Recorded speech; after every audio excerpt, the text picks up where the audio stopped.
What's up guys, Nick Petrillo here with Petrillo Music Productions. I wanted to discuss some live arranging techniques that we could use to keep energy going in a show and also present multiple songs within the span that we would generally only play one or two. So the idea behind this is we would create medleys or mashups. A medley is a string of songs that we present one after the other with small musical transitions in between.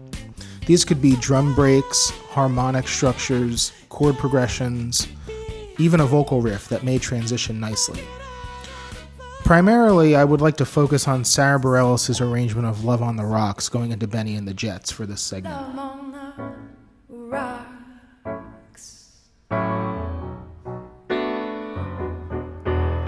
Hey kids, shake it loose together.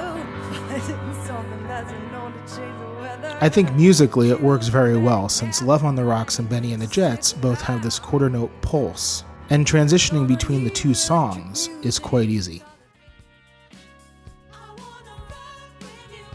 Another example is my medley arrangement of Rock With You going into Treasure. So the way I handled this was during the first chorus, I went into a modulation using the hits in Treasure to go into the first verse. You could also in medleys play around with not resolving the endings of each song. Not resolving can create tension and energy and really spruce up the arrangement in general. Let's talk a little bit about mashups. A mashup was primarily used by DJs where they would take an instrumental bed of one song and insert a vocal on top of that from another song. The trick with doing this in a live setting or acoustically is making sure that the melody actually does fit over the chords. So how do we do this? Well, you might want to have a little bit of knowledge of chord scales, but for now let's just focus on the triads. You want to make sure that the notes in the melody are relating somewhat to what is going on in the triadic structure of the harmonic progression that you're using.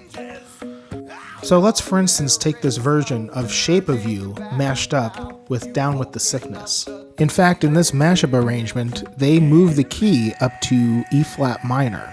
So the chords turn into E flat minor, A flat minor, B or C flat to D flat. And as we can see, the melody on Down with the Sickness lays pretty much on E flat, G flat, and sometimes goes to an A flat or a D flat. The use of this minor pentatonic makes it quite easy to lay it over these four chords. There's also a very interesting mashup of Wake Me Up and Never Gonna Give You Up. The riffs that Rick Astley uses at the end of his phrases don't necessarily always match up with what's going on in the harmonic structure, but the overall melody works fairly well.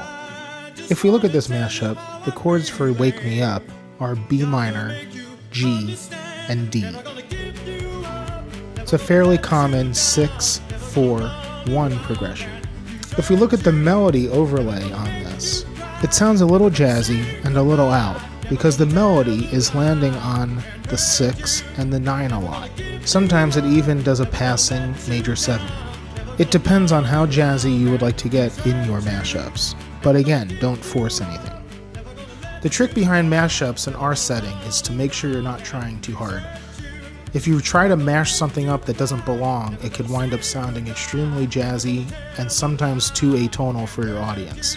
The trick I like to use for mashups is a very constant chord progression that usually revolves around the chords 1, 5, 6, and 4, which is a very common chord progression. This allows you a lot of autonomy in choosing melodies that would fit over this. Well, I hope this was helpful to you guys. Any questions, please leave in the comments or email. Let me know if you'd like me to do another series on anything in particular in this video. Thanks guys, and stay creative.